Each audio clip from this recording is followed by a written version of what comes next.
If you have your Bibles, turn to Genesis chapter 47. We're in the life of Joseph, and we have been covering quite a bit in the story of Joseph's life. We have been concentrating the last few weeks in the last major chapter of his life, where Joseph has a position of authority in the house of Pharaoh, which takes up the majority of the narrative and contains many subplots, as you can see at the end there. And these subplots, the first 5 of them, tell a sub-story of Joseph being reunited with his brothers, where Joseph's first dream is fulfilled. And at the end there, Joseph is expressing his desire, his great desire and great need for his father Jacob to come down and be reunited, coming down into Egypt. And that has been the last 2 story arcs, which is the moving of Jacob's house and then settling in the land of Goshen. And in that last section we spoke on last week, there was implicitly the fulfillment of Joseph's second dream was fulfilled, where his father, his mother being Leah, his stepmother Leah, and his 11 brothers are all now under his rule. And that implicitly fills that dream of them bowing before him. Now at the end of the text last week, we were left with wondering, how did they do? Joseph set them up in the land, but it doesn't tell us how everything went.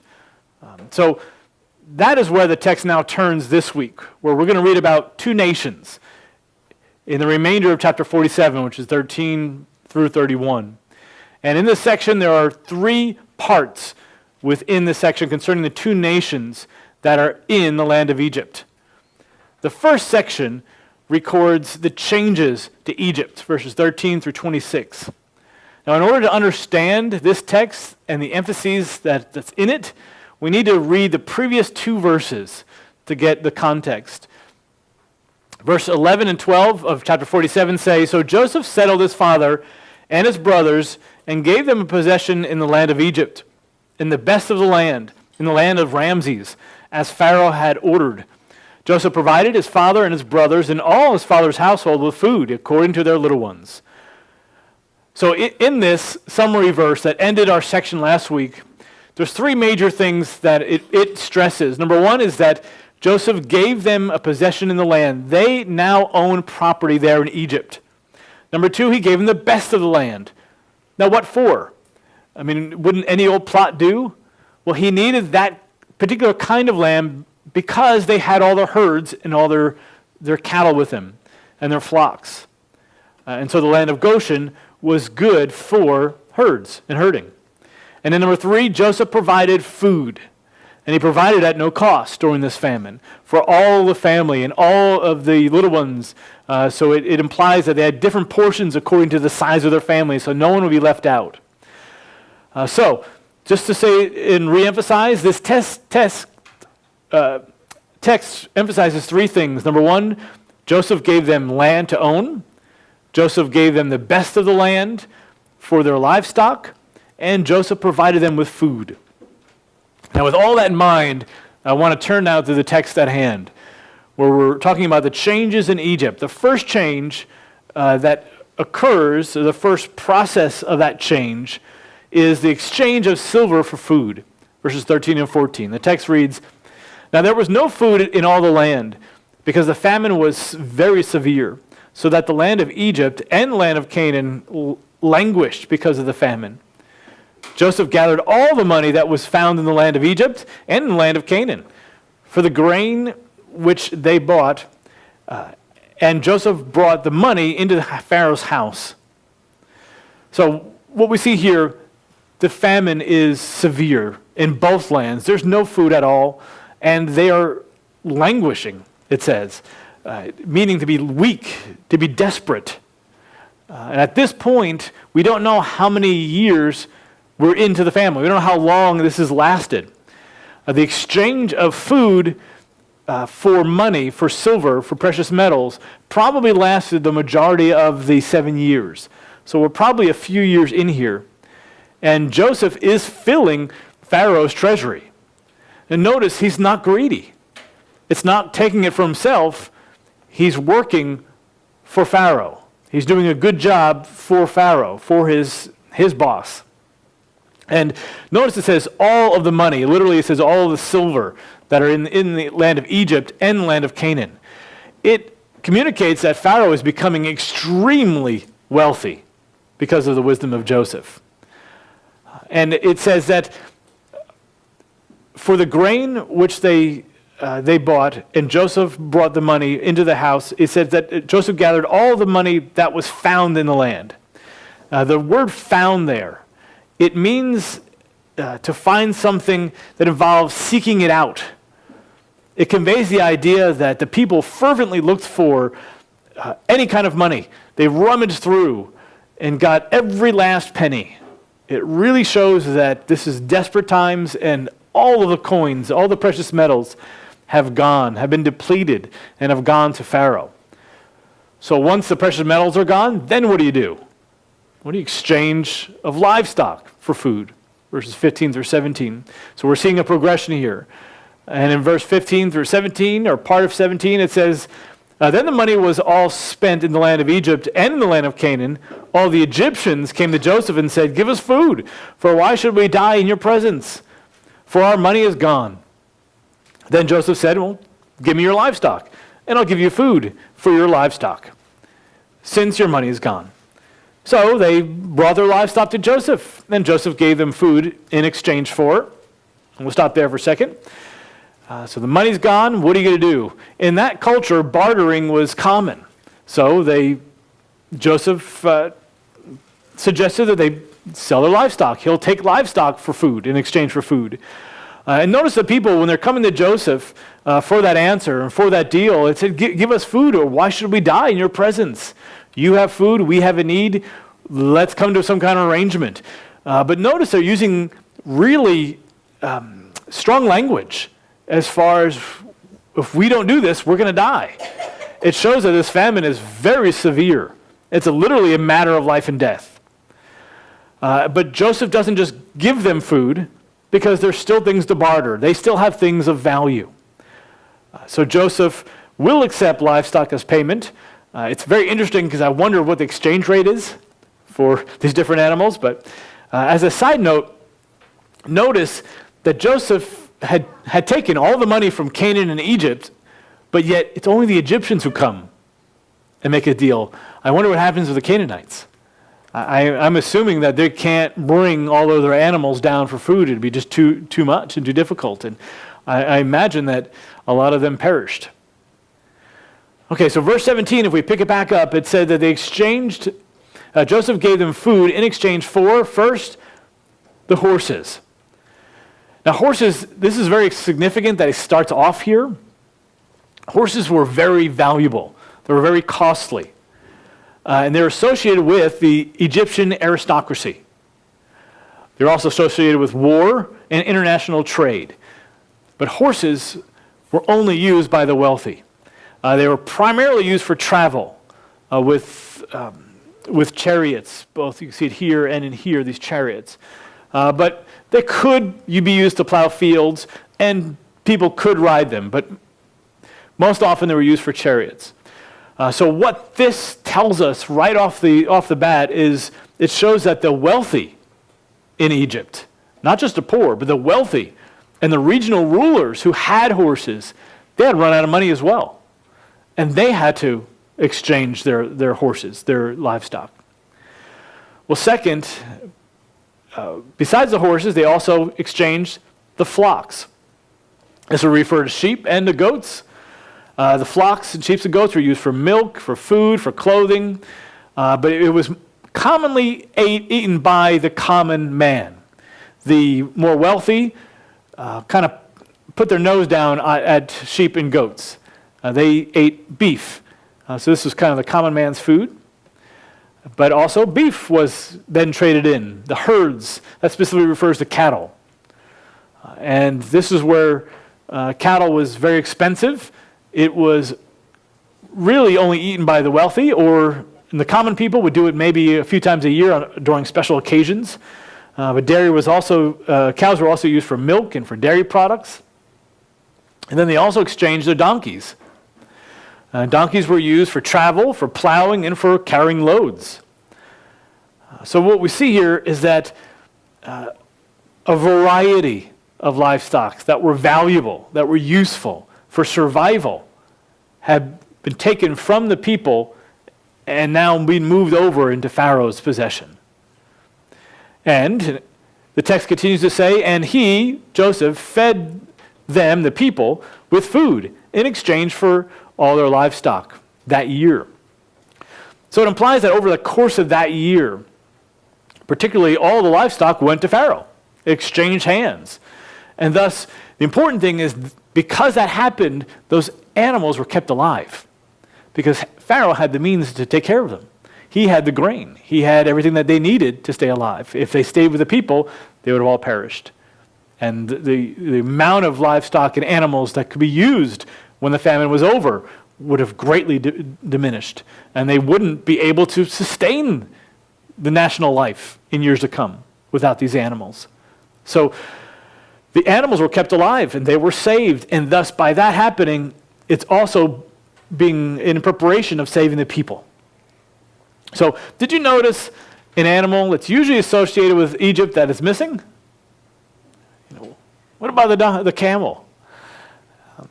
In Genesis 37, we know the Ishmaelites, when they were coming down to Egypt, they traveled with camels. And we know from Exodus 3:9, when it lists the livestock in Egypt, camels are one of those things. So probably they are not used a lot in the production of grain and the movement of food for the common people. But when it says that they fed them food in exchange for all their livestock, well, I think camels would fit into the all category. Now we know from history and from other ancient texts that Egyptians also ate pork. They ate poultry, geese, wild birds, and fish, in addition to vegetables. And they ate a lot of vegetables. So we know the vegetables are gone. And any of those other things, like fish that's coming from the Nile, which is depleted, and everyone is starving, so they are probably overfishing the Nile. Wild birds, geese, poultry, pork, these are cheaper items, cheaper animals, and those are the things that are going to go first. So probably by this time, those things are depleted. There isn't anything left. So the only thing that's left are the grain and these more expensive animals. And I'm sure some of those have been eaten, but most of them, because they needed grain, food, they needed to exchange them into Joseph. Now the question I have is, what would Joseph do with all of these animals? This is the whole nation from border to border bringing in their animals in exchange for food. What would he do with them? It's not like he knows a group of men who could look after the animals, who had nothing else to do. Remember what Pharaoh said? And if you know of capable men among them, meaning among his brothers, put them in charge of my livestock. So this is great job security for his brothers. Now I'm sure there was way too much work for his brothers alone, but I'm sure his brothers helped out. So it says that they exchanged their livestock for that year. That whole year, that really shows the amount of food in all of Egypt is greatly diminished, and we're probably closer to the end of the 7 years. So what happens when people run out of animals to trade? Well, there's an exchange of land and of life for food. Beginning in verse 18 and 19, it says, Then that year, when that year had ended, they came to him the next year and said to him, We will not hide from my Lord that our money is all spent, and the cattle are my Lord's. There's nothing left for my Lord except our bodies and our lands. Why should we die before your eyes, both we and our land? Buy us in our land for food, and we and our land will be slaves to Pharaoh. So give us seed that we may live and not die, and that the land may not be desolate. So when it says the next year, this is probably referring to the 7th year, the final year of the famine. And the people see the seriousness of the situation. They won't last another year. There's no food. There's nothing. And if you can just think about it, if you're in a desert, what do? If there's no water, no rain, you can't grow anything. The animals are gone. What do? You're desperate.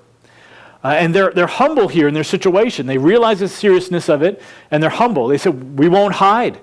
We're not going to pretend. We're desperate. And they offer themselves and their land. They're not looking for food without payment. They're not looking for handouts. They're willing to do their part to pay for it. Again, we see the seriousness. Why should we die in your sight?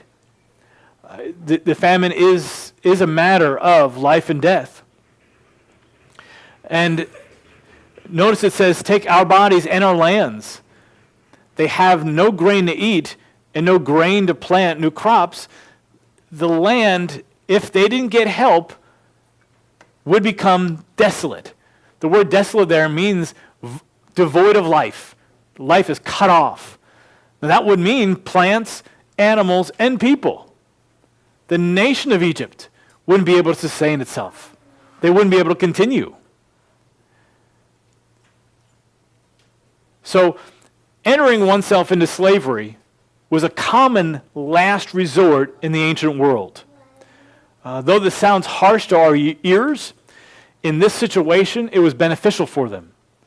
For now, their food supply is Pharaoh's responsibility, and Pharaoh had the resources. But they were going to have to work for Pharaoh.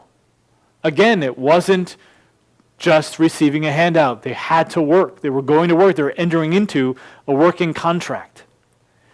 Notice they say, give us seed.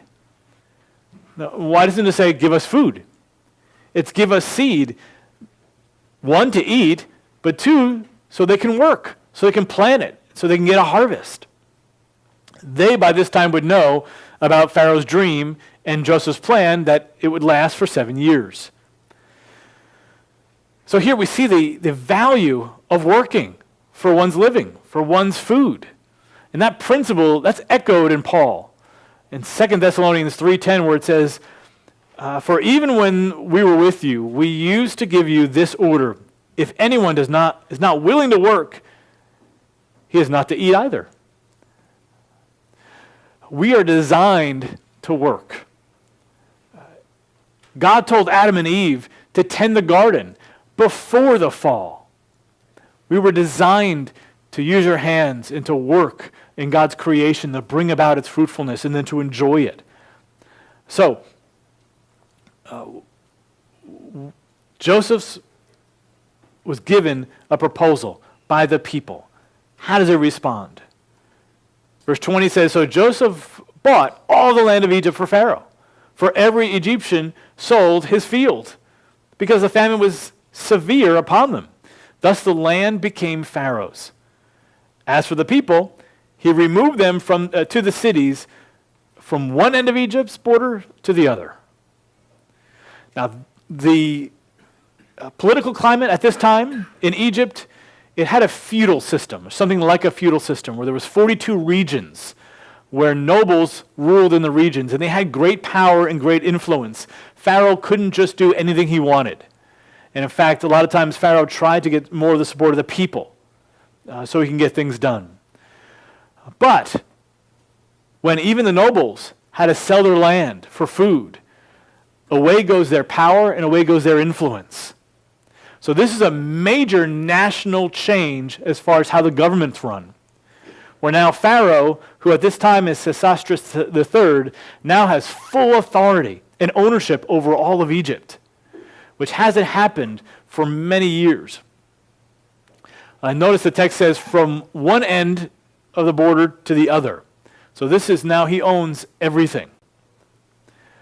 Now the text says here that he, Joseph, removed them to the cities from one end of Egypt to the other.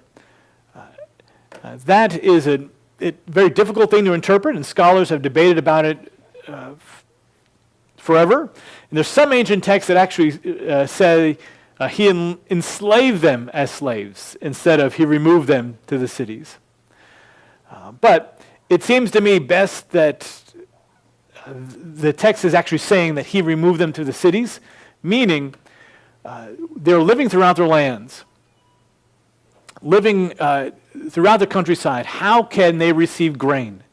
How could they receive food unless they come in to the cities? They would need to come in order to get instructions, to be provided for, and then to receive animals to go back out. So during that last time period of the famine, Joseph moved them all into the cities to take care of them. It was a necessity. Now, there was an exception.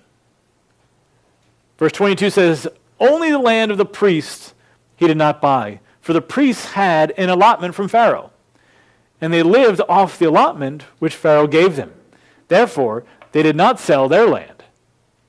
Simply put, food was given to the priests. It was supplied to them by the state, so they had no reason to sell their land. So thus, those who own land would have power and political influence. And that's going to show up later on in Exodus.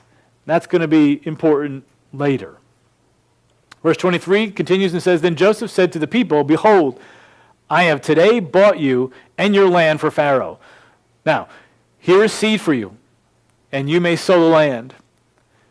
At the harvest, you shall give 1/5 to Pharaoh, and 4/5 shall be your own for seed of the field, and for your food, and for those of your households, and as food for your little ones. So they are given seed, and they can return to the land, presumably with animals, in order to work the land for Pharaoh. And Joseph instates a 20% tax for Pharaoh. So that means the people can retain 80% of the produce. And with that, he gives them instructions on how to use it. Number one, they're to plant, keep seeds so they can plant for the following year. This is extremely important because they needed more seed to continue for the following year to sustain life, to sustain farms, and to further give taxes to Pharaoh each and every year. Number two, part of that food, that harvest, was to give them food for them to eat that year so they could maintain their strength, so they could work. And then number three, the rest of it was for their family, specifically for the little ones, for their wives and their children, so that they can maintain the nation itself in the future. They would have descendants and families that would grow and would continue life in Egypt. So all of this was designed to continue and bring life back to the nation in a new organized fashion. Now, allowing slaves to keep 80% of the harvest is extremely generous. With 80%, they could do a lot more than just survive. Now, in other ancient cultures, tenant farmers like this would pay 50 to 66% of their crop. So how would the people respond? We might think, to lose my freedom, to have to work for someone else and give them 20%, this would be horrible. How do the people respond? So they said, you have saved our lives. Let us find favor in your sight, of my Lord, and we will be Pharaoh's slaves. And Joseph made it a statute concerning the land of Egypt, valid to this day, that Pharaoh should have the 5th. Only the land of the priests did not become Pharaoh's. So how did the people respond? Very positively. They declared Joseph as their savior, as the deliverer of Egypt. And we know that he's already delivered Israel. So through Joseph, God has brought about life to 2 nations. Notice the people say, let us find favor in the sight of my Lord. Literally, it's let us find grace. And what they're saying is, this sounds perfect, we'll accept it, may you find favor, and thus may your gracious arrangements be so. Just like you said. And the text mentions that this is the way it is even till this day. Now that's referring to the time of Moses, because Moses wrote Genesis. So between Joseph and Moses, by the time Joseph did this and by the time Moses is writing this, there is over 400 years. So this organization, this governmental organization and system has lasted over 400 years. And notice at the end, only the land of the priests did not become pharaohs. That repetition affirms to us that they still have power and influence in Egypt, which again is going to play an important role in the time of Moses. So in this section, we saw a dramatic change in how the country was run. And Pharaoh now has complete ownership and authority, where everything is owned by him. And in the narrative, this is contrasted greatly with Israel. The people, the nation of Israel, is contrasted with the other nation that's in the land of Egypt. And the way the author has it is he constructed it in a chiastic structure. So where we saw first that Joseph gave them land to own, at the very end, the Egyptians are exchanging the land. Where Joseph gave them the best of the land for their livestock, we see them exchanging their livestock. And then where Joseph provided them with food with no cost, all of their money is being spent for food.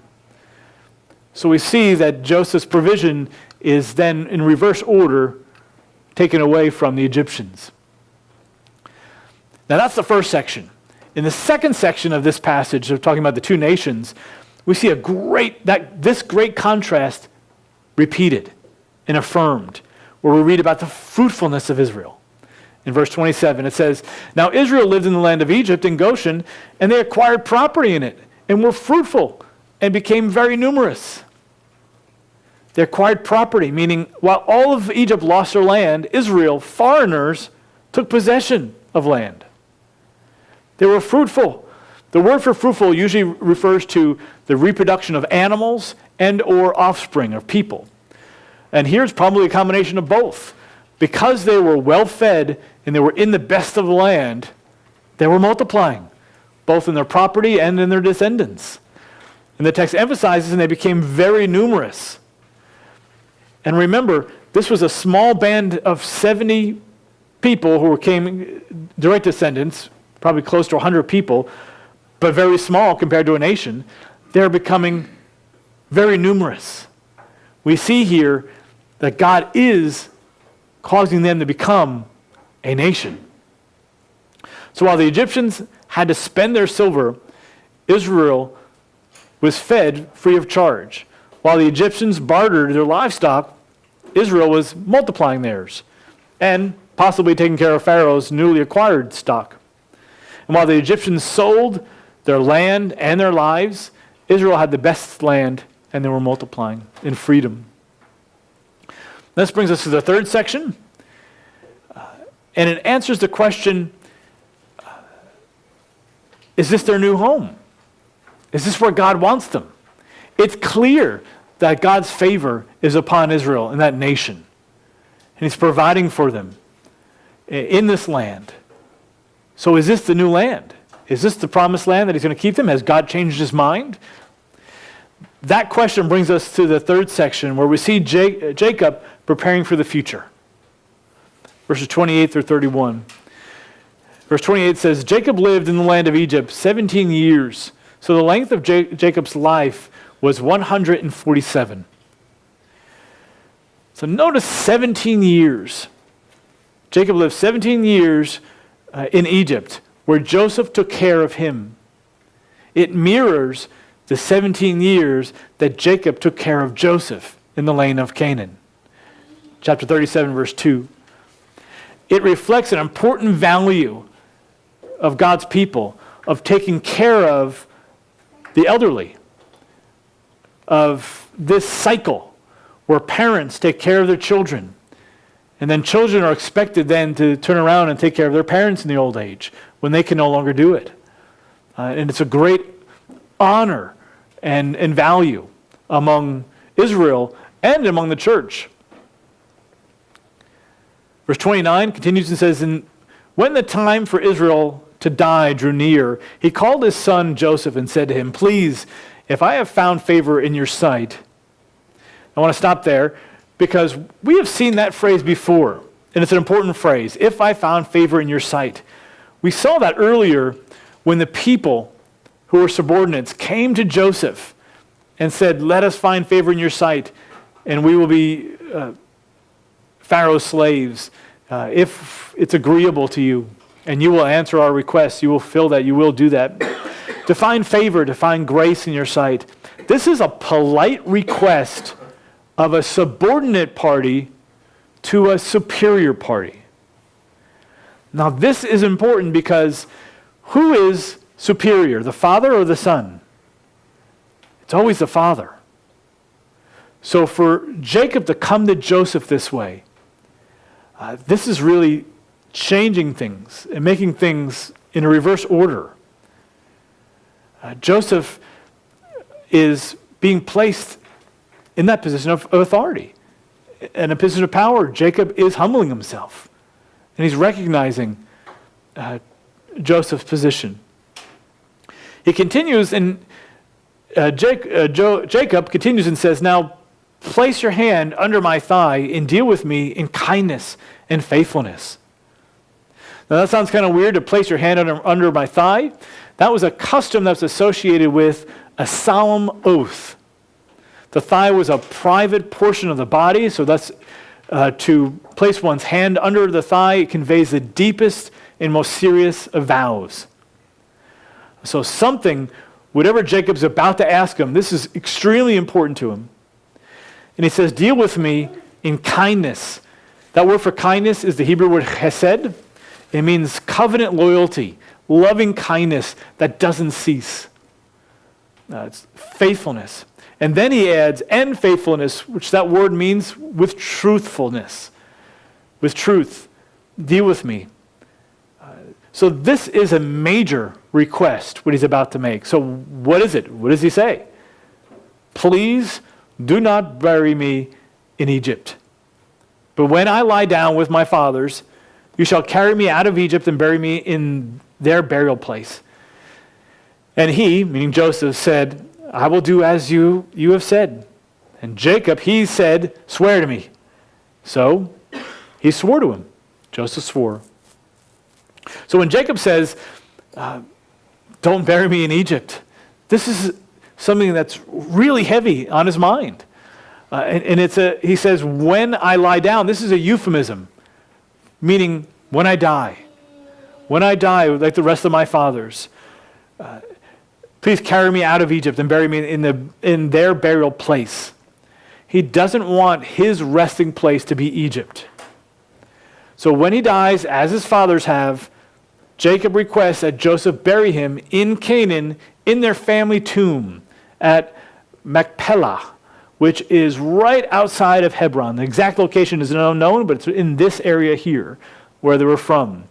And that place, Machpelah, is a field in which Abraham bought that's recorded in Genesis 23.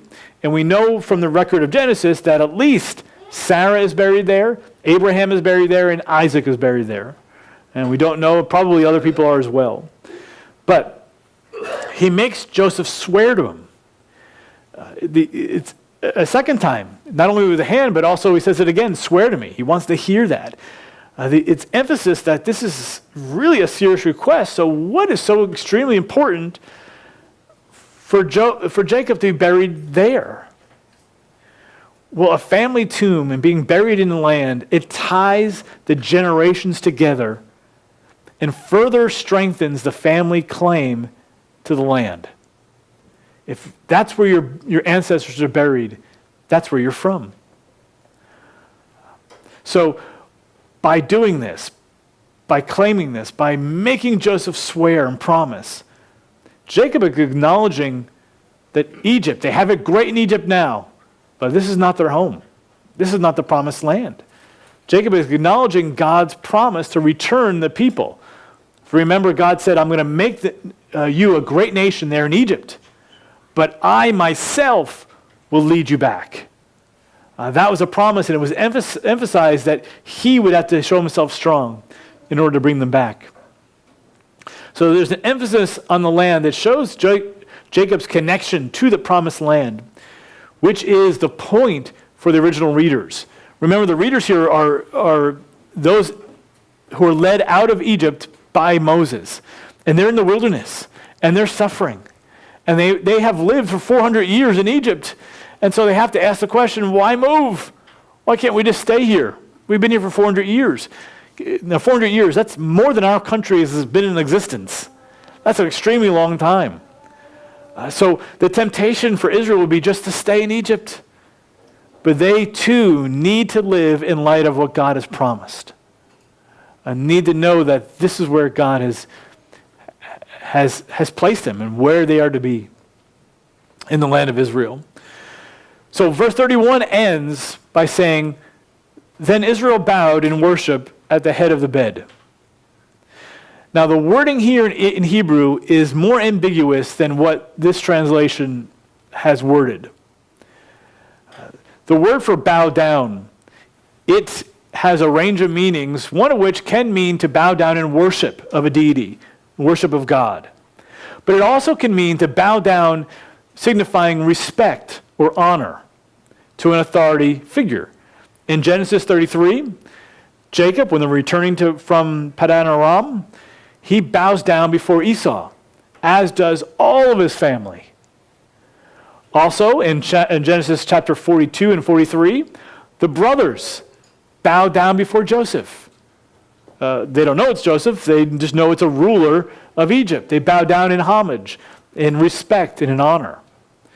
Now, usually when this word for bow down is used in the Hebrew text, especially in Genesis, there's always an object given. It's usually in the context, or it's made clear. Bow down before Yahweh, or bow down before Joseph. But in this context, who's there with Jacob? It's Joseph. So this is not referring to worship. Do you notice in the text it's italicized? That means there's no word there for worship. That's an interpretation, not a translation. So by Jacob bowing down in reverence before Joseph, it's a physical act that shows honor, that shows respect towards his son.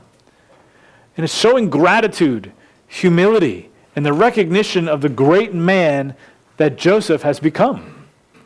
And Jacob is giving honor to whom honor is due.